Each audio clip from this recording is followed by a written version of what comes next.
পার্থভৌমিক সাংসদ পার্থভৌমিক তিনি যেটা বলেছিলেন সেই নিয়ে প্রশ্ন করতে বিভিন্ন চ্যানেল ভয় পায় আপনাকে। আপনি কি বলেছেন এরকম ঘটনা মুখ্যমন্ত্রীকে আপনি মারবেন বা মুখ্যমন্ত্রী? ভাই যদি একটা জায়গা দেখিয়ে দাও, একটা জায়গা দেখিয়ে দাও কি আমি এটা বলেছি।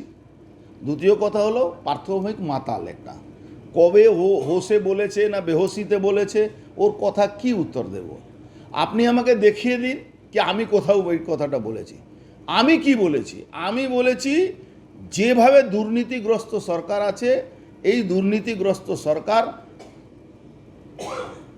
যদি যেভাবে প্রত্যেকটা ক্ষেত্রে দুর্নীতি হচ্ছে, এটাকে সরাতে গেলে অনেক মানুষ বলিদান দিতে হবে। আপনি দেখুন সিপিএমের সময় 21 জুলাই, তারপরে নন্দীগ্রাম, কত মানুষ মারা গেছে। তো এই ধরনের যে সরকার যখন চলে তখন ওর চোখে না হয়ে যায়, চোখটা বন্ধ হয়ে যায়।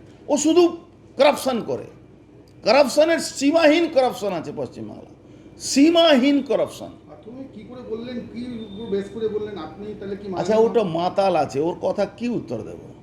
আপনি আমাকে এক লাইন দেখিয়ে দিন কোথায়। আপনারা তো আমার বাইট চালিয়েছেন, আমাকে দেখিয়ে দিন যে আমি এটা বলেছি।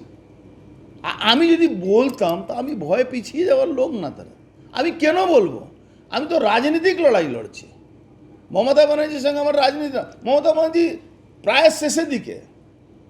পশ্চিমবাংলায় এসআইআর হবে, রোহিঙ্গাদের মরা ভোটার বাদ হলে 1.5 কোটি ভোট বাদ হবে, মমতা ব্যানার্জি হারবেন। মমতা ব্যানার্জি 50টার উপরে সিট পাবেন না, যতই চেষ্টা করুন, যতই এই তোলা দেওয়ার চেষ্টা করুন, মমতা ব্যানার্জি জিততে পারবেন না। মমতা ব্যানার্জি এবার ভবানীপুরে হারবেন, নিজের এলাকায় হারবেন। আপনি কি কোনোখানে এইভাবে বলেছিলেন যে মুখ্যমন্ত্রীকে একদম? আরে ভাই, আপনাদের চ্যানেল তো আপনি খুলে দেখুন না, কোথায় আমি বলেছি। আমি বলেছি যেটা সেটা সবার সামনেই বলেছি। আমি তো কোনো লুকিয়ে কথা বলিনি। আর থাকলো ওর কমপ্লেন করা, তো মাতাল, ওর কথা কাজ। সব থেকে আগে ও পালাবে এখানে, যেই সরকার চেঞ্জ হবে সব থেকে আগেও পালিয়ে যাবে ওই পার্থভৌমিক, সব থেকে আগে পালাবে। অরূপ চক্রবর্তী বলছেন যে এই ধরনের কথা আপনাদের কাছে প্রশ্ন করার ক্ষমতা কোনো? আপনি প্রশ্ন করছেন তো, আপনাকে আমি বলছি কি আমি যে বলেছি ওখান থেকে 1 ইঞ্চি পিছনে সরব না। আমি বলেছি যে কোনো করাপ্ট সরকারেরকে যখন তার বিরুদ্ধে আন্দোলন হয় তখন বলিদান দিতে হবে। তার মধ্যে তার ওয়ার্ড ছিল রক্ত ঝরবে।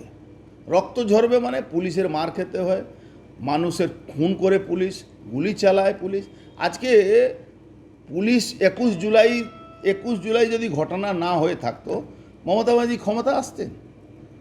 নন্দীগ্রামে যদি সাধারণ মানুষ উপরে গুলি না চালাতো সিপিএম, তাহলে মমতা ব্যানার্জি ক্ষমতা আসতেন না।